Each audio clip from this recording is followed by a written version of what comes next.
দেখতেই পাচ্ছেন এটি হচ্ছে 280টি পদে জনস্বাস্থ্য প্রকৌশল অধিদপ্তরে যে নিয়োগ বিজ্ঞপ্তি প্রকাশিত হয়েছে তার অনলাইনে আবেদন ফর্ম এটি দেখতে পাচ্ছেন।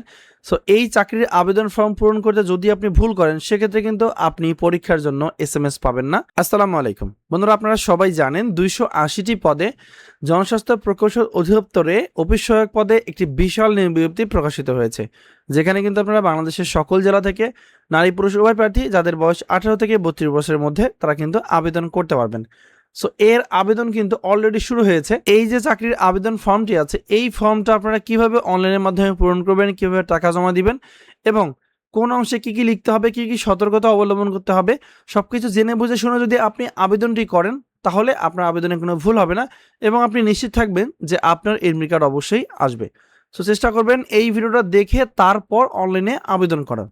আর মূল ভিডিও আলোচনা করার পূর্বে আপনারা যারা এই ভিডিওটা আমাদের Facebook page govt job circular BD page থেকে দেখতেছেন তারা অবশ্যই এই পেজটাকে ফলো দিয়ে রাখবেন। এখানে আমরা নিত্য নতুন সরকারি চাকরি নিয়ে আরো ভিডিওগুলো দিয়ে থাকি। আর যাদের এই নিয়োগ বিজ্ঞপ্তির প্রয়োজন আছে তারা ভিডিও ডেসক্রিপশন চেক করে দেখবেন এবং কমেন্ট বক্স চেক করে দেখবেন, আমি এটার লিঙ্কটা দিয়ে দেবো, সেখান থেকে ডাউনলোড করে বিস্তারিত দেখে বুঝে শুনে আবেদনটি করবেন।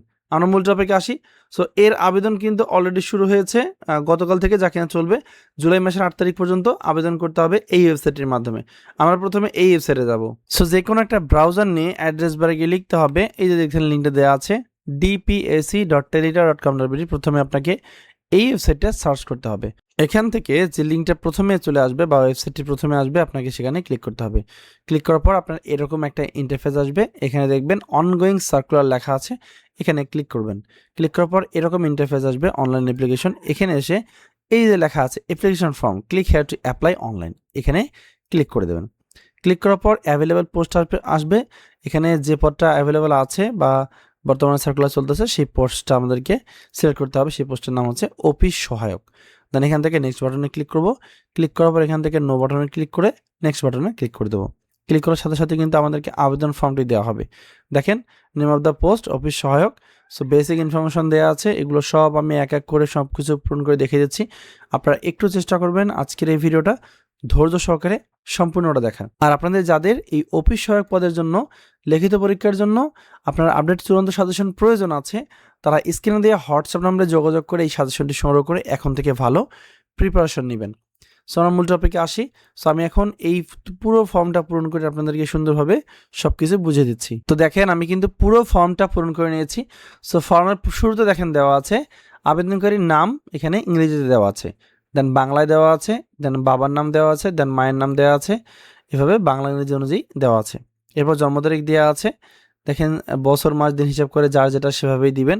এরপর এখান থেকে ন্যাশনালিটি বাংলাদেশি দেওয়াই থাকবে, আপনারা যা সিলেক্ট করে দিলে হবে। রিলিজন ধর্ম যার যেটা এখান থেকে সে অনুযায়ী দিয়ে দেবেন। এরপর জেন্ডার, যেহেতু মেল ফিমেল উভয় এখানে আবেদন করতে পারবে, সো আপনার যে জেন্ডার সেটা আপনারা এখান থেকে দিয়ে দেবেন।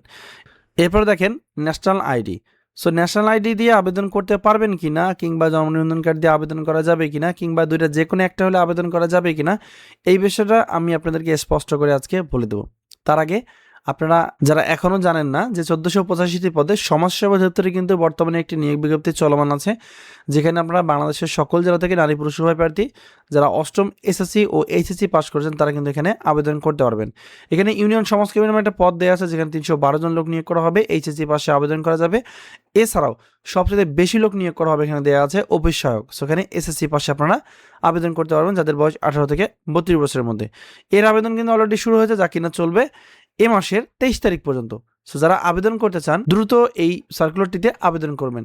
এখানে সর্বমোট 1485টা পদ আছে, সো অনেকগুলো পদ আছে। সো আপনারা আবেদন করলে ভালো করে প্রিপারেশন নিলে আশা করি আপনারা ভালো কিছু করতে পারবেন। এই যে আবেদনকারী আছে, এই আবেদনকারী কিন্তু দুটো তথ্য আমি দিয়েছি, তার দুটো তথ্যই আছে। যদি কারো আপনাদের জন্ম নিবন্ধন সনদ থেকে থাকে তাহলে এটা ইয়েস করে এখানে বসিয়ে দেবেন, আর এখানে ন্যাশনালিটি সেক্ষেত্রে নো করে দেবেন। আর যদি ন্যাশনালিটি থাকে তাহলে এটা ইয়েস করে দেবেন, দিয়ে ন্যাশনালিটি নাম্বারটা বসিয়ে দিয়ে জন্ম নিবন্ধন সনদের নাম্বারটা নো করে দেবেন। ঠিক আছে, নো করে দিলেই হয়ে যাবে। এরপর আসি পাসপোর্ট আইডি। আপনার যদি কোনো পাসপোর্ট থেকে থাকে তাহলে ইয়েস করে দিয়ে পাসপোর্টের নাম্বারটা বসিয়ে দেবেন, না থাকলে নো করে দেবেন। ম্যারিটাল স্ট্যাটাস, আপনি সিঙ্গেল নাকি ম্যারিড নাকি অন্য কিছু আপনি এখান থেকে উল্লেখ করবেন। এরপর আপনার মোবাইল নাম্বারটা এখানে দিবেন। এই মোবাইল নাম্বারটাতে আপনাকে SMS করে জানিয়ে দেওয়া হবে আপনার আইডি এবং পাসওয়ার্ড এবং আপনার পরীক্ষা কবে নাগাদ হতে পারে। সো এখানে কনফার্ম মোবাইল নাম্বারটাও সেম মোবাইল নাম্বার দিতে হবে। এবার ইমেল আইডি দিতে পারেন, নাও দিতে পারেন, তবে দেওয়াটা ভালো। এরপর কোটা, যদি আপনার কোনো কোটা থেকে থাকে তাহলে কোটা অপশনটি ব্যবহার করবেন, না থাকলে নট অ্যাপ্লিকেবল এখানে ব্যবহার করবেন। সো এই বেসিক ইনফরমেশনগুলো কিন্তু খুবই গুরুত্বপূর্ণ, আপনারা এই তথ্যগুলো অবশ্যই মনোযোগ সহকারে নির্ভুলভাবে এন্ট্রি করবেন। সো এবার দেখেন দেওয়া আছে প্রেজেন্ট অ্যাড্রেস। সো প্রেজেন্ট অ্যাড্রেসে যদি বাবা জীবিত থাকে তাহলে বাবার নাম দিবেন, এরপর আপনার গ্রামের নাম দিবেন, যদি বাবা জীবিত না থাকে তাহলে মায়ের নাম দেন, মা যদি জীবিত না থাকে তাহলে আপনার লিগ্যাল যিনি গার্ডিয়ান তার নামটা এখানে দিয়ে দেবেন। এরপর গ্রামের নাম দেওয়ার পরে জেলার নাম, থানার নাম, পোস্ট অফিসের নাম, পোস্ট কোড দিবেন, ঠিক আছে। প্রেজেন্ট অ্যাড্রেস এবং পার্মানেন্ট অ্যাড্রেস যদি সেম হয় তাহলে এই টিকমার্কে ক্লিক দিলেই হবে, আর যদি ভিন্ন হয় তাহলে এখানে টিকমার্কটা তুলে দেবেন, তারপর নির্ধারিতভাবে এখানে সুন্দরভাবে বসিয়ে দেবেন। এরপর আসি এসএসসির তথ্য। সেখানে পরীক্ষা দেখেন এসএসসি দেওয়া আছে, যারা মাদ্রাসা থেকে পাশ করেছেন তারা দাখিল দিবেন, যারা এসএসসি ভোকেশনাল থেকে পাশ করেছেন তারা এসএসসি ভোকেশনাল দিবেন, যারা উন্মুক্ত বিশ্ববিদ্যালয় থেকে পড়াশোনা করেছেন এসএসসি তারা এসএসসি ইকুইভ্যালেন্ট ইউজ করবেন, ঠিক আছে। তো এরপর রোল নাম্বার দিবেন, আপনি কোন ডিপার্টমেন্ট থেকে পাস করেছেন, সায়েন্স, কমার্স, আর্টস সেটা উল্লেখ করবেন। তো বোর্ডের নাম দিবেন, জিপিএ 5-এর মধ্যে কত আপনি পেয়েছেন সেটা উল্লেখ করবেন, পাশের বছর উল্লেখ করবেন। যদি আপনার হায়ার গ্রাজুয়েশন থাকে যেমন এইচএসসি বা অনার্স মাস্টার্স থাকে সেক্ষেত্রে এই টিক মার্কে ক্লিক করে আপনি এই ফর্মটি পূরণ করে দেবেন, এসএসসি পাশের যে তথ্যগুলো দিলেন এতক্ষণ সেই অনুযায়ী। সো আমরা কিন্তু মোটামুটি ফর্মটা পূরণ করেছি এবং এই যে ভেরিফিকেশন কোডটি আছে আমরা এখানে দিয়ে দেবো। সো আমার ক্ষেত্রে এই কোডটা আসে তাই আমি এটা বসিয়ে দিয়েছি, আপনারা ক্ষেত্রে এটা ভিন্ন আসতে পারে। দেন এই টিক মার্কে ক্লিক করে আমরা সাবমিট বাটনে ক্লিক করে দেবো। সাবমিট বাটনে ক্লিক করার পর কিন্তু আমাদের সামনে এক নজরে শো করবে এতক্ষণ ধরে আমরা যে ফর্মটি পূরণ করলাম সেই ফর্মটি। সো এখানে ভালো করে দেখতে হবে যে কোনো তথ্য ভুল আছে কিনা, যদি কোনো তথ্য ভুল থাকে সেক্ষেত্রে অবশ্যই এখান থেকে এডিট করার সুযোগ আছে। এই যে দেখেন নিড চেঞ্জেস, এখানে click here two edit the application, এখানে ক্লিক করলে কিন্তু আবেদন ফর্মটি আবার এডিট করা যাবে। যেহেতু আমার সবকিছু ঠিকঠাক আছে তাই আমি ছবি আর স্বাক্ষর আপলোড দিব। ছবির সাইজ হচ্ছে 300x300 পিক্সেল এবং স্বাক্ষর হচ্ছে 300x80 পিক্সেল।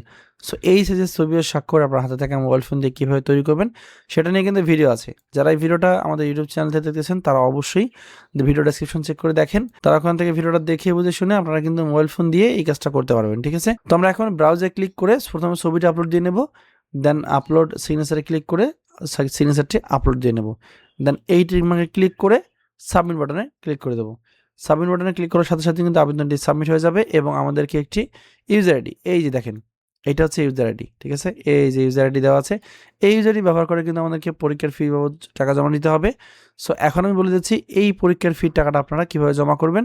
আর তার আগে বলে রেখে এই অ্যাপ্লিকেন্ট কপিটি অবশ্যই প্রিন্ট করে সংরক্ষণ করে রাখবেন, টাকা জমা করার পরেও আর একটা কপি বের করে রাখবেন, ঠিক আছে। এটাতে কিন্তু আনপেইড লেখা আছে, মানে টাকা জমা করার পূর্বের কপি এটি। সো টাকা জমা করার পরে এখানে পেইড লেখা থাকবে।